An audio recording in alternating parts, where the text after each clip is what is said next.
Hello అండి, అందరికీ నమస్కారం. ఈరోజు నేను వినిపించబోయే కథ బాధ్యతలో హక్కు.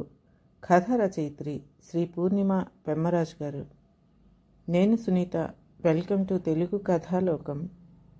కూతురన్న కొడుకన్న ఒకటే, తేడా ఏం లేదు అనటం మాటల వరకే.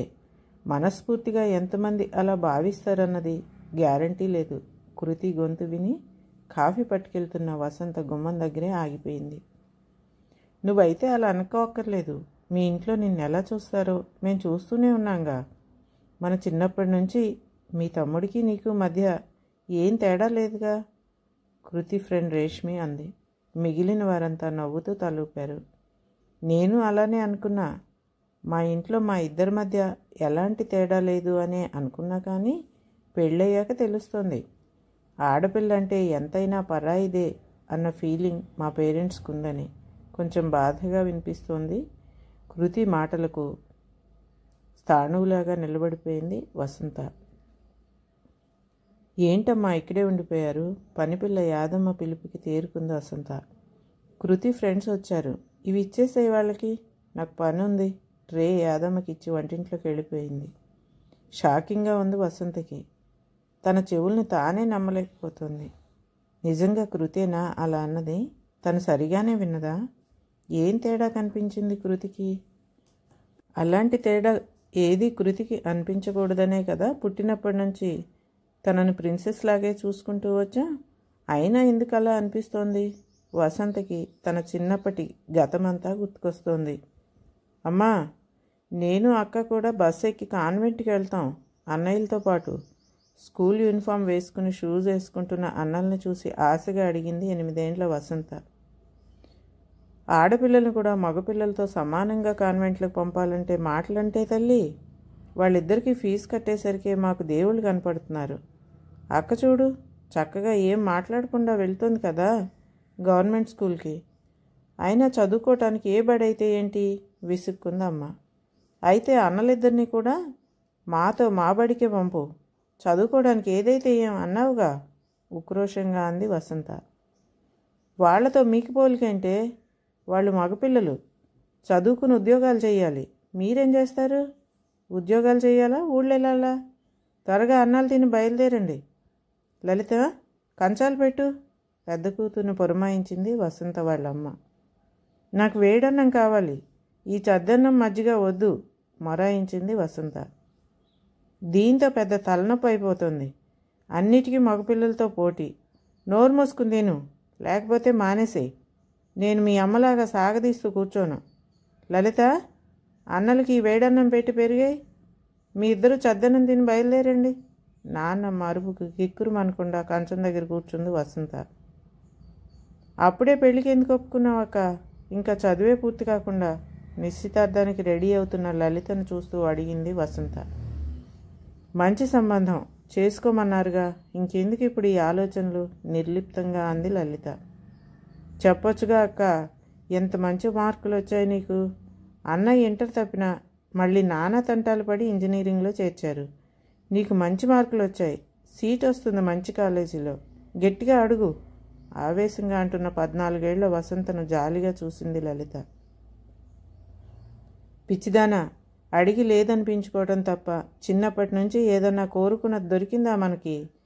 ఆడపిల్ల అంటే బరువు, వీలైనంత ఈజీగా దింపుకోవాలనుకుంటారు తల్లిదండ్రులు. ఆడపిల్ల పుట్టినప్పుడే పరాయిది అని ముద్ర వేసేస్తారు. చూస్తూనే ఉన్నావుగా చిన్నప్పటి నుంచి. తినే తిండి దగ్గర నుంచి మనకి అన్నయ్యలకి మధ్య తేడా. వాళ్ళ దృష్టిలో మనకి పెళ్లి చేసి పంపిస్తే ఏడాదికి ఒకసారి వచ్చే చుట్టాలం మాత్రమే మనం. అనవసరంగా గొడవ ఎందుకు అంటోంది. మనం పరాయి వాళ్ళం ఎలా అవుతాం అక్క? ఈ ఇల్లు మనది కూడా కదా. ఎలా అవుతుంది వసంత? అమ్మ వాళ్ళ దృష్టిలో మనం వేరే ఇంటి వాళ్ళం. వాళ్ళని తప్పు పట్టక్కర్లేదు. లోకరీతిది. అమ్మాయి అంటేనే ఆడపిల్ల, కానీ ఈడపిల్ల కాదు అని నాన్నమ్మ ఎన్నిసార్లు అంది. నువ్వు విన్నావుగా, వాళ్ళ ఆలోచన అదే. ఎందుకు గొడవపడి మనం బాధపడి వాళ్ళని బాధ పెట్టడం? నేను అలా ఒప్పుకోను ఉక్రోషంగా అంటున్న వసంతను చూసి నవ్వొచ్చింది లలితకు. సరే ఒప్పుకోకు, రేపు పెళ్ళై పిల్లలు పుట్టాక నువ్వు అన్నట్టే పెంచి చూపించు.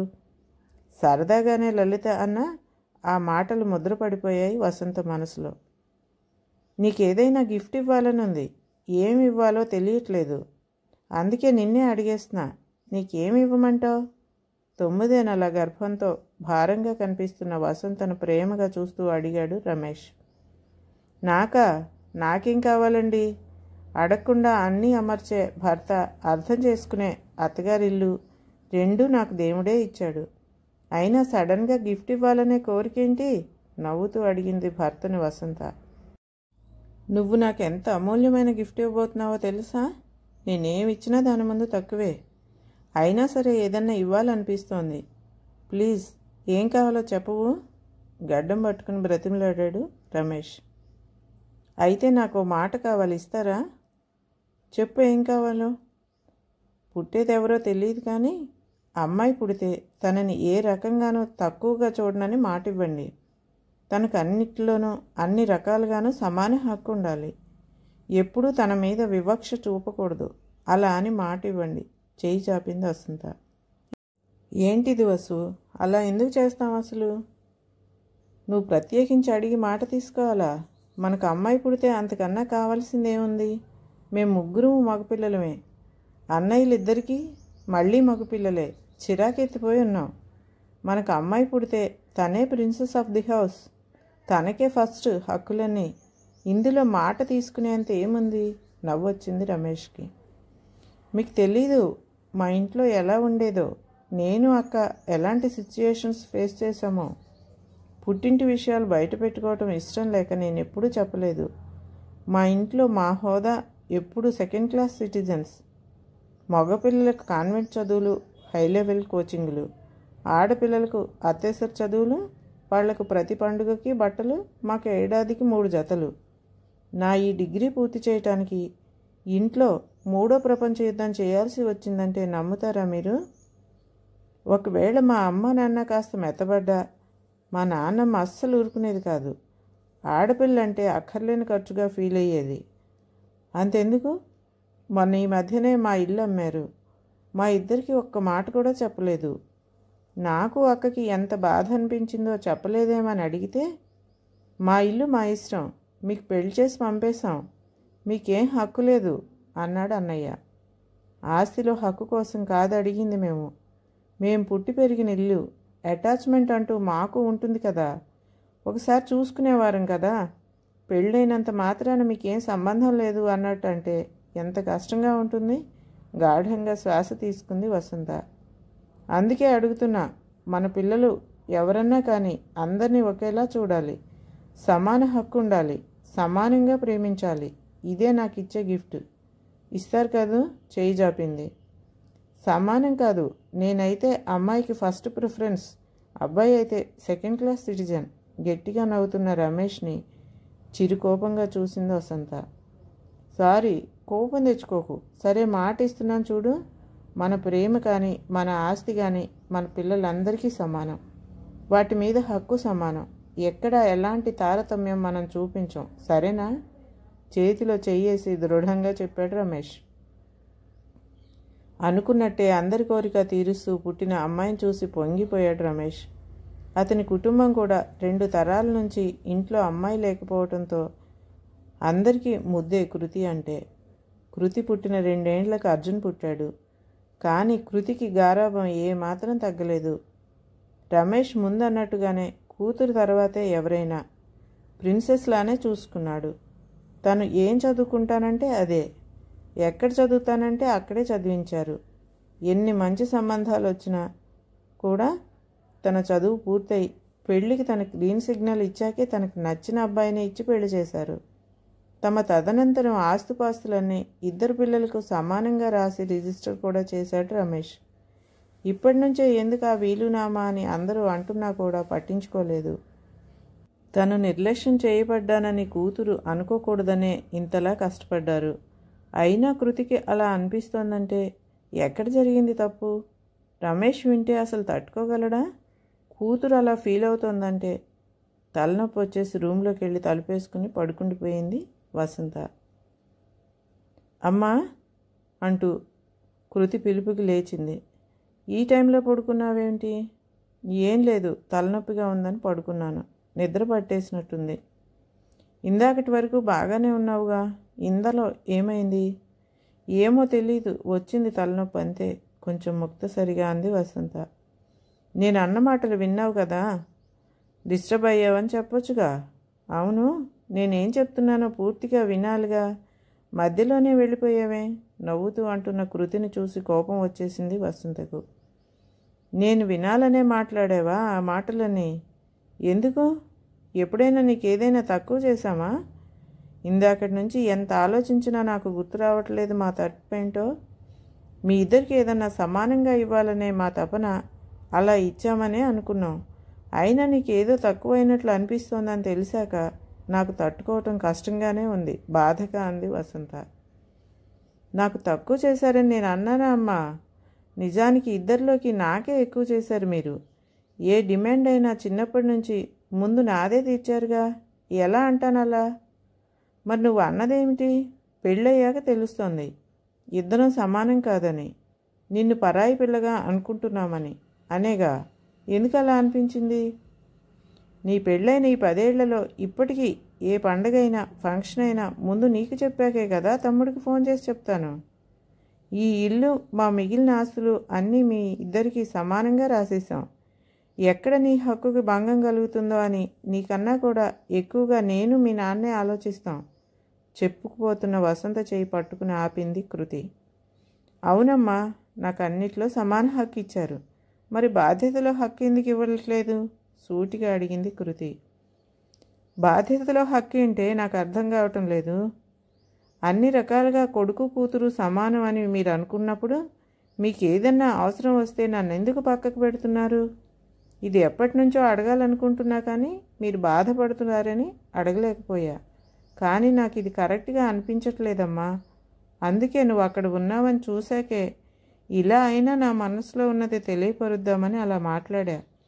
కానీ నువ్వు పూర్తిగా వినకుండానే వెళ్ళిపోయావు. ఏమంటున్నావు కృతి? ఏంటి నీ బాధ? నాకు చెప్పడానికి అడ్డేంటి చెప్పు. 2 ఏళ్ల క్రితం నాన్నకు హార్ట్ ఆపరేషన్ అయింది. నేను చెప్పాను మనీ సర్దుతానని. మీరేమన్నారు? మా దగ్గర ఉంది, అక్కర్లేదు అన్నారు. కానీ తమ్ముడిని అడిగి తీసుకున్నారు, అవునా? లాస్ట్ ఇయర్ నువ్వు పడిపోయావు. 4 నెలలు రెస్ట్ అంటే నేను ఎంత బ్రతిమలాడాను నా దగ్గరికి వచ్చి ఉండమని. కాదని తమ్ముడి దగ్గరికి వెళ్ళారు. ఆ అమ్మాయికి ప్రాబ్లం అవ్వదు? నా పిల్లలంటే పెద్దవాళ్ళు అయ్యారు. నా దగ్గరికి రావటానికి మీకేంటి ప్రాబ్లం? ఇలాంటివి చాలాసార్లు జరిగాయి. నాకు అవసరమైనప్పుడు నా హక్కుగా మిమ్మల్ని ఎన్నిసార్లు పిలిచాను. మీరు అవసరం ఉన్నప్పుడు నేను చూసుకుంటా అంటే ఎందుకు ఒప్పుకోరు? నా ఇల్లు మీకు పరాయిదిగా ఎందుకు అనిపిస్తోంది? కృతి ప్రశ్నకు జవాబు ఇవ్వలేకపోయింది వసంత. నాకు అర్థమైంది ఏంటంటే అమ్మా, మీరు నమ్మింది మనస్ఫూర్తిగా ఆచరించటం లేదు ఇద్దరూను. సమానం అంటే సమానంగా అన్నీ ఇవ్వాలి. మీ సుఖంలోనే కాదు కష్టంలోనూ నాకు భాగం ఇవ్వాలి. హక్కులతో పాటు బాధ్యతలు కూడా చెప్పాలి. లేదంటే నాకు ఇప్పుడు మీరు నన్ను పరాయిగా చూస్తున్నారనిపిస్తుంది. నిజమే అవుతుంది. అమ్మాయిలకు అన్నిటిలోనూ సమాన హక్కు కావాలమ్మా. అలానే బాధ్యతలో కూడా సమాన హక్కు కావాలి. ఇందాక నా ఫ్రెండ్స్కి అయినా ఇదే చెప్పా. ఇదంతా నువ్వు నాన్నకు చెప్తే సరే, లేకపోతే నేనే చెప్తాను. బాధ్యతలో నా హక్కు నాకు ఇమ్మని. నిజానికి సమానంగా కాదు, నాకు కొంచెం ఎక్కువ ఇవ్వాలి. మొదటి నుంచి అలానే ఇచ్చారు కాబట్టి. నెమ్మదిగానే చెప్పినా చాలా స్పష్టంగా చెప్పిన కృతి మాటలతో తమ ఆలోచనలో ఎక్కడో ఉన్న చిన్న తప్పును అర్థం చేసుకుంది వసంత. అందువలన కూతురు ఎంత హర్ట్ అయిందో అర్థమైంది. ఇంకెప్పుడు ఇలా జరగదు తల్లి. తెలియకుండానే నిన్ను బాధ పెట్టినందుకు సారీ. కానీ ఒక్కటి మాత్రం చెప్పాలి. అందరూ ఆస్తుల్లో హక్కు అడుగుతారు కానీ బాధ్యతలో హక్కు అడగరు. నువ్వు అడుగుతున్నావు చూడు. నిన్ను చూస్తుంటే నాకు గర్వంగా ఉంది. నీలానే అందరు ఆడపిల్లలు ఉంటే ఎవరు కూతుర్ని తక్కువగా చూడరు, వద్దనుకోరు. ముద్దు పెట్టుకుంది కూతుర్ని. అందరి కూతుర్లు నాలాగా ఉండాలంటే అందరి తల్లిదండ్రులు మీలాగా ఉండాలి కదమ్మా.